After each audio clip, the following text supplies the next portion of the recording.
السلام عليكم دمان أفضل الصوماليات وسلامتي مركز جوجتان ومعين داير ديكشنري نكسو دوادا عشر كي سدحات كورسادا آدين كو طلقلناي عشر كانو حو كسابسان يهاي grammar نحو أيو كسابسان يهاي و 8 parts of speech سيديدا قيب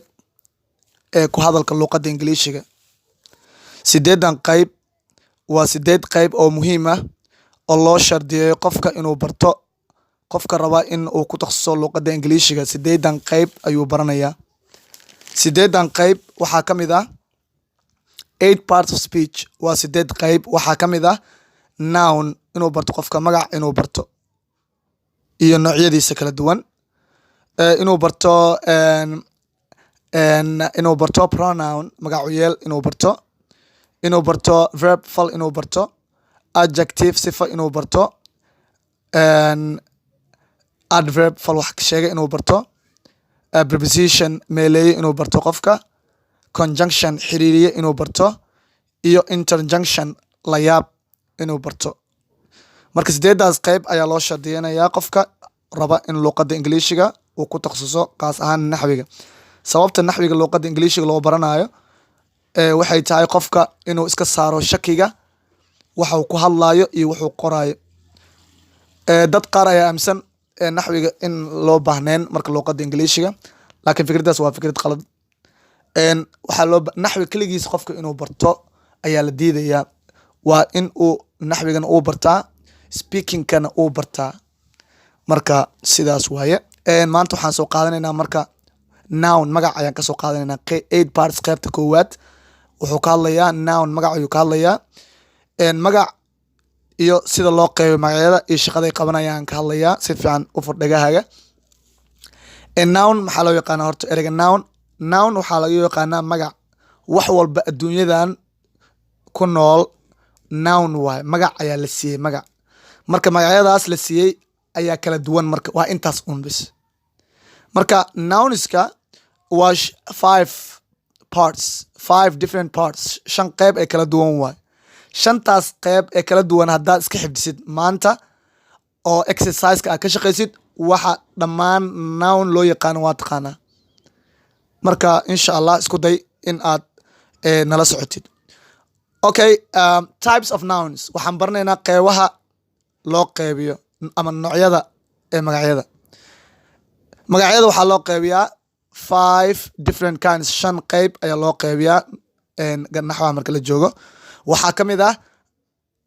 magaca loo yaqaano common noun magaca guud dhagaha fur magaca guud magacyadaas guud waxa waaye dhammaan magac kasta oo adduunyadan yaallo dhan ha ahaado meel ha ahaado qof magaciisa ha ahaado shay magacooda ha ahaado xayawaan waxa waaye common noun magaca guud waaye sababta common noun loo dhahayna maxay tahay waxaa loo dhahay waxay ka hadlayaan in general guud ahaan ay ka hadlayaan people dadkay ka hadlayaan places goobaha ay ka hadlayaan things shayaan way ka hadlayaan marka hadda fasalka dhexdiisa su'aal haddii lagaa weydiiyo oo noun soo saar haddaan ku dhaho waxaad helaysaa common noun badan waa helaysaa magaca guud sababtoo magaca guud waxaa loo yaqaanaa magacan keliya halkan meel kuma koobna meel walbana aado magacaas wuu jira tusaalahan haddaan ku dhaho magaca guud waxaa ka mid ah book meel kastaa ka helaysaa sooma waxaa kaloo ka mid ah teacher macalin meel walba macalin waa ka helaysaa waxaa kaloo ka mid ah wife xaas waa badan yihiin xaasaska waxaa ka mid ah school ayaa ka mid ah waxaa kaloo ka mid ah car gaari ayaa ka mid ah waxaa kaloo ka mid ah teacher ayaa ka mid ah saan usoo sheegay waxaa kaloo ka mid ah doctor dhakhtar marka magac kasta oo kula muuqda inuu meel kasta laga helayo waxaa loo yaqaanaa marka common noun magac guud baa loo yaqaanaa ma hadda intaan tusaale kaliya maaha way badan yihiin wax adduunkan oo yaalo dhan haddii meel walba laga helayo waxaa loo yaqaanaa common noun tusaalahan mobile phone gacantaa ku sidataa kan hadduu kaa jabo mobile phone-kan dhowr mobile waa suuqa yaalan lacagaa ka xigta okay laptopkaaga ayaa ka mid ah waxaa ka mid ah chair kursiga ka mid ah waxaa ka mid ah blackboard sabuurdiga ka mid ah pen qalinkiga ka mid ah marka intaa laguma soo koobi karo common nounku wuu badan yahay marka common noun waxaa laga wadaa magac kasto guud exercise-kan waa imaan doonaa magacyadan kala saar ayaa lagu dhihi doonaa dhagaha fur waa magaca guud intaasaan ugu bixinaa waxaa kaloo jiro waxaa loo yaqaano proper noun magac gaar ah kan waa symbol fiirso common noun waxaan kusoo fahnay inuu yahay magaca guud wax adduunkan saaran oo dhan oo hal meel aan laga helin oo meel walba laga helayo waxaa loo yaqaanaa common noun. Proper noun waxaa la yidhahdaa magaca qaas ah. Magaca qaas ah waxaa laga wadaa magaca hooyadaada iyo aabbaha kuu bixiyey. Tusaale ahaan qofkan waxaa laga yaabaa magaciisa hooyadiisa aabihiis u bixiyey in loo yaqaano daahir magacii oo kale hadda daahir hooyada iyo aabaha i bixiyey magacaas waxaa loo yaqaanaa proper noun magaca qaas ah. Okay. Teacher dadka ardada i bixiyey teacher magaca teacher maaha proper noun waa common noun magaca guuda because keligay ma qabo laakiin daahir haddaan dhaho he baan leeyahay because waa magacii qaas waay. Okay, marka proper nounka waxaa lagu fahmayaa waxaad fahmaysaa dhammaan magacyada qaaska ah ee waalidiinta ay ku bixiyeen ayaa waxaa nin walba ha ahada lab ama dhidig magaca qaaska Caasho, Cali, John, Farxiyo, Khadiijo, Cumar, Xasan magacyada qaaska ah oo waalidiinta noo bixiyey waxaa loo yaqaanaa proper noun magaca qaas waay. Magacaas iska ilaali. Sidoo kale dhammaan wadamada adduunyada ku yaalo dhan waa proper noun waa magac gaara sababtoo ah wadan sheega kara magac kale ma jirto wadan kale. Tusaale ahaan hadda Soomaaliya ama Soomaaliya wadanka Soomaaliya ma common noun ama proper noun waa proper noun sababtoo loo dhahay maxaa yeelay meel kale oo Soomaali dhahay ma jirto halkaas magac kaliya ayaa jira sidaas daraadeed proper noun waa Ethiopia ka soo qaado Ethiopia London ka soo qaado England ka soo qaado dhammaan magacyada adduunyada u yaala oo wadamada oo dhan waa proper noun waa magacyo oo gaar ah sababtoo ah meel kale wadan kale magac kale ma sheegan karo marka sidaas daraadeed waa proper noun. Proper noun waxaan ku fahnay wuxuu yahay magaca shakhsiyaadka magacyadoodii qaas ahaan Cali, Cumar, Xasan. Waxaa laga yaabaa ninkan magaciisa inuu yahay Cali inuu yahay dhakhtar wax daaweeya sidaas daraadeed doctor waa loo yaqaanaa calin waa loo yaqaanaa laba magac uu qabaa qofka bini aadamka magaca koowaad waa magaca hooyadiisa iyo aabihiisa ay u bixiyeen markuu yaraa magacaas waxaa loo yaqaanaa proper noun. Magaca bulshada ay u bixiyeenna shaqadiisa asoo loo fiirinayo oo kale teacher oo kale waa common noun magaca guud sababtoo ah teacherka wuu badan yahay. Doctor saan soo sheegnay waa common noun magaca guud laakiin Cali, Cumar, Xasan, Faaduma magacyadaas waa proper noun. Marka proper noun waxaan ku fahmaynaa waa magaca qaas ah oo hooyadeena noo bixisay markay yareen oo lagu magacaabo common noun waa magaca guud. Sidoo kale waxaan sheegnay proper noun in lagu fahmayo dhammaan wadamada magacyadooda dhan waa inay yihiin proper noun. Waayahay proper noun sidoo kale waxa waaye days of the week maalmaha isbuuca dhan waa proper noun days of the week. Waxaa kaloo ka mid ah months of the year bilaha sanadkoo dhan dhammaan iyagana waa proper noun iska ilaali. Haddaan ku qulaasayo proper noun maxaan ku fahmayaa macalimow dhageysa hadda dhagaa fur. Waxaa ka mid ah magaca qaaska ah oo hooyada aabbaha kuu bixiyey meesha aad ku nooshahay degmo ahaato tuulo ahaato gobol ahaado caasimad ahaato waa proper noun wadanka ku nooshahay waa proper noun intaas kaliya waa proper nounka marka. Waayahay marka proper nounka wuu ka duwan yahay common nounka sababtoo ah asaga waxaa loo sameeyaa capital letter ayaa laga dhigaa xarafka ugu horeeya waa weyneynaysaa. Tusaalahaan magacayga daahir hadduu yahay maadaama daahir uu yahay waxaan ku fahmayaa proper noun inuu yahay diida ugu horeysa ayaan weyneynaya. Magacaaga Xasan hadduu yahay ama Cali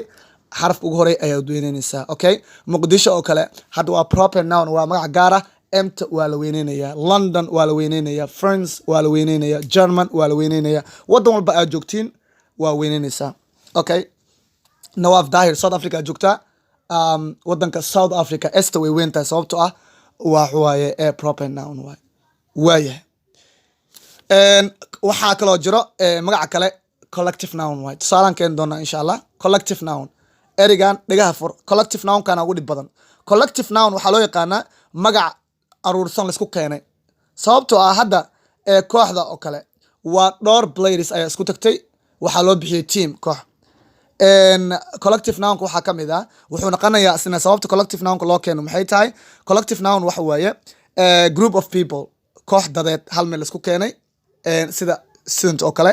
ama animals xayawaan oo hal meel oo group ah oo wada socda things sheeyo. Tusaalahan collective noun waxa loo sameeyaa aan kuu sheegay hal a ayaa socda xayawaan ka soo qaaday a waxaan leenahay dog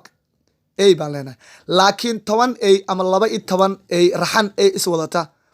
waxay leeyihiin collective noun magac gaara waxaa loo yaqaanaa a pack of dogs raxan eey ah tusaale ahaan bird shimbir baan leenahay one bird waa hal shimbir laakiin 12 ama inka badan raxana hadday wada duulayso waxaa loo yaqaanaa a flock of birds raxan shimbir ah ee lion libaax tusaale ka soo qaada hal xabo waay hadday badan yihiin raxan libaaxyo ayaa isoo bursaday oo kale ayaa ma arkay markaa leedahay waxay leeyihiin collective noun waxaa loo yaqaanaa a bride of lions marka collective nounka waa magac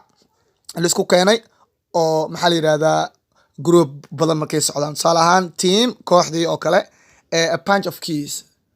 xirmo furo oo kale hal furaad qabtay 2 furo 3 furo furaha markay bataan waxaa loo yaqaanaa a bunch of keys soo kale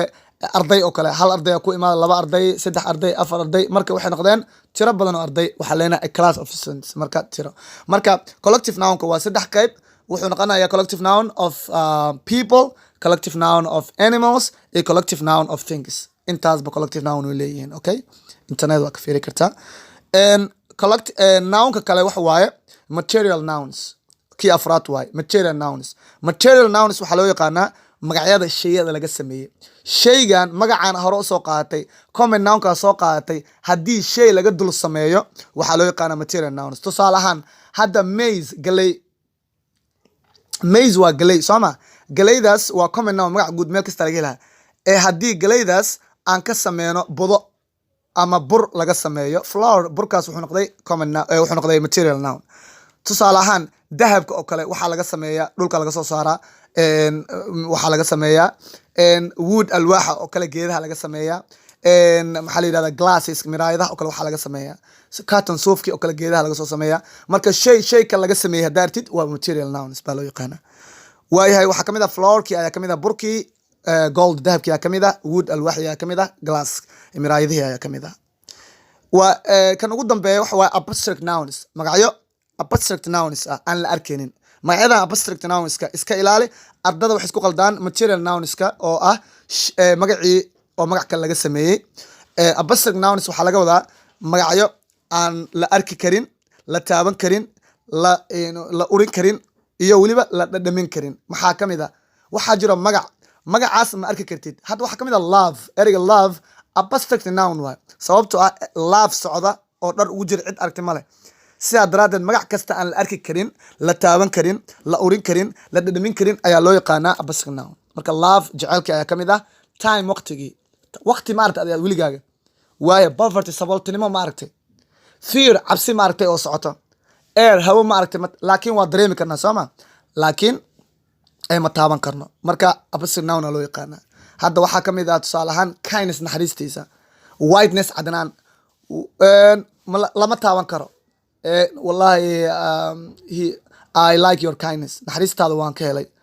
marka kindness naxariista waa dareemi kartaa you can feel it but you can't touch it marka abstract noun waa intaas asxaabay maadaama naxwi aan ku jirno cashirka ma badsan karno exercise aan samayn doonaa insha allah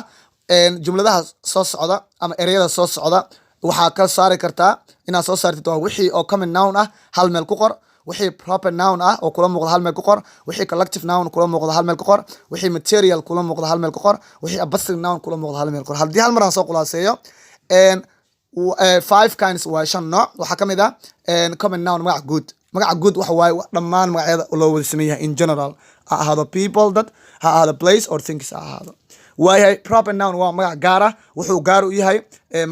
magaciiga ayuu gaar u yahay shakhsiga qofka magaca shakhsigiisa uu gaar u yahay meeshuu ku nool yahay uu gaar u yahay caasimad ahaato tuulo ahaato gobol ahaato capital letter wuu ka dhigayaa collective noun waxaa kamid ah magacyada isku aruursan oo kale hal qofood hadday badnaan maxay noqonaa tusaalahaan hadda people person qof people ay noqonaa people hadday bataan crowd baa la yidhaha a crowd of people marka dadka hadday bataan oo kale ama shaygan hadduu bato ama maxaa la yidhahdaa meeshaan hadday bataan collective nounka baan adeegsanaynaa waayahay materials noocyada material waa shay waa magac laga sameeyey magac kale waxaa kamid ah flour burkii gold wood iyo material glass waxaa kaloo abstract noun ayaa jiro magac aan la arki karin laakiin la dareemi karo sometimes waxaa kamid ah love time waqtigii poverty sabooltinimadii freedom xoriyadii fear cabsigii air hawadii ayaa kamid ah marka aad u mahadsantihiin si fiican oo la dhegeysto marka insha allah exercise ayaan soo duuri doonaa wabillahi tawfiiq